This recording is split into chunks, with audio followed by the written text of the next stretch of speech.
জানেন তো, পলাশ মরে গিয়ে আসলেই ঠিক করছে। কারণ ওর মরাটা দরকার ছিল। কেননা সে ছিল একজন এসপি। একজন এসপি হয়ে সে তার মায়ের বিরুদ্ধে কথা বলতে পারেনি। সে কতটা মা ভক্ত ছিল শুধু একবার চিন্তা করেন। মা ভক্ত অবশ্যই হবেন কিন্তু প্রয়োজনের অতিরিক্ত নয়। অতিরিক্ত কোনো কিছুই ভালো না। হ্যাঁ, আপনি অতিরিক্ত বউ ভক্তও হবেন না, অতিরিক্ত মা ভক্তও হবেন না। মায়ের যতটুকু সম্মান আপনি তাকে অবশ্যই ততটুকু সম্মান দিবেন। বউয়ের যতটুকু সম্মান অবশ্যই বউকে দিবেন।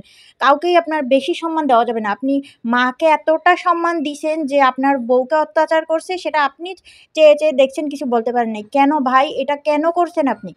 আপনার আরো আগেই চলে যাওয়া উচিত ছিল। আপনি ২.৫টা বছর একটা মেয়েকে এই অত্যাচারিত হওয়াটা আপনি দেখছেন, আপনি সহ্য করছেন। আপনার মা যতটা অত্যাচারিত মানে অত্যাচার করছে আপনিও ঠিক সেইম করছেন, হ্যাঁ?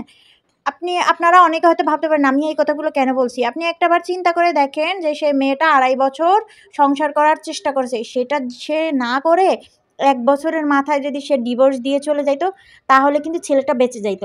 তাহলে তার মাও গর্বে বুক ফুলিয়ে বলত যে মেয়েটা ভালো ছিল না। তার অন্য কোথাও পরকীয়া ছিল সেইজন্য সে চলে গেছে। হ্যাঁ?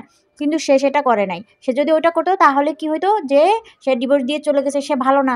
আর সমাজের মানুষ তো ডিভোর্সি নারীকে মানে দু চোখে দেখতে পারে না। হ্যাঁ? ওই মেয়েটা ভালো না, এই সেই কত রকমের কত মন্তব্য করত। তো এই যে ব্যাপারটা আপনি দেখেন এখন মেয়েটা সংসার করতে চাইছে, সে ডিভোর্স নেয় নাই। সে কি করছে? মানিয়ে নিতে চাইছে। অবশেষে সে মানিয়ে নিতে তো পারেই নাই। উল্টা কি হইল? তার শাশুড়ি এখন পর্যন্ত ইভেন মানে স্টিল নাও সে গালাগালি করতেছে মেয়েটাকে। আপনি চিন্তা করেন যে পলাশ মরে গিয়েও সে তার বউকে এখনো পর্যন্ত অত্যাচারিত করতেছে।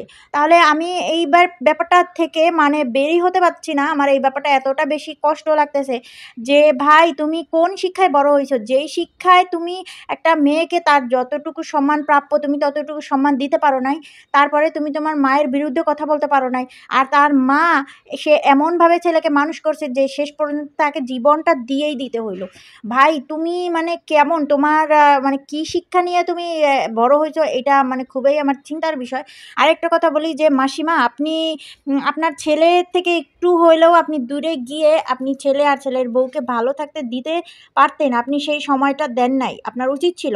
আপনি সেই সময়টা যদি দিতেন তাহলে উম অ অন্ততপক্ষে আপনি এখন জোর গলায় এটা তো বলতে পারতেন যে আমি ওদেরকে ১ বছরের জন্য দিয়ে আসছিলাম। ওরা থাকতে পারে নাই। কই না আপনি সেটা করেন নাই। আপনি আপনার মা ছেলেকে মানে আঁচলে বেঁধে রাখতে চাইছেন। আপনার যদি আঁচলে বেঁধে রাখতেই হইতো তাহলে আপনি বিয়েটা কেন করাইলেন? আপনি বিয়ে করাইয়া শুধু, শুধু আপনি আপনার ছেলেটার জীবনটা নষ্ট করলেন, মেয়েটার জীবনটা নষ্ট করলেন। ছেলেটা তো চলেই গেল আর মেয়েটার জীবনটা থাকতেও সে মানে কোনো সম্মান পাইল না, ভালোবাসা পাইল না। মানে এগুলো করবেন না প্লিজ। যারা এখন শাশুড়ি আছেন তারা প্লিজ এগুলো করবেন না। আর যে শুধু আপনাদের শাশুড়িদেরকেই বলছি তা না, আমরা বউদেরও আমাদেরকে আরো বেশি সতর্ক হতে হবে, সাবধান হতে হবে। হ্যাঁ, কারো যেন মৃত্যু না হয়। আমরা সবাই সবাইকে ভালো রাখবো। আর যদি ভালো রাখতেই না পারি, যার, যার জীবন নিয়ে শেষে হ্যাপি থাকবো। হ্যাঁ, কে কি বলল, কে কি না বলল, এত কিছু কেয়ার করার টাইম নাই ভাই। জীবন একটাই। হ্যাঁ, এই জীবনটাকে নিজের মতো করে রাখতে হবে, বাঁচতে হবে। আরেকটা কথা হচ্ছে আ সমাজেরও কিছু নিয়মকানুন আছে যেগুলো আমাদেরকে অবশ্যই বুঝতে হবে।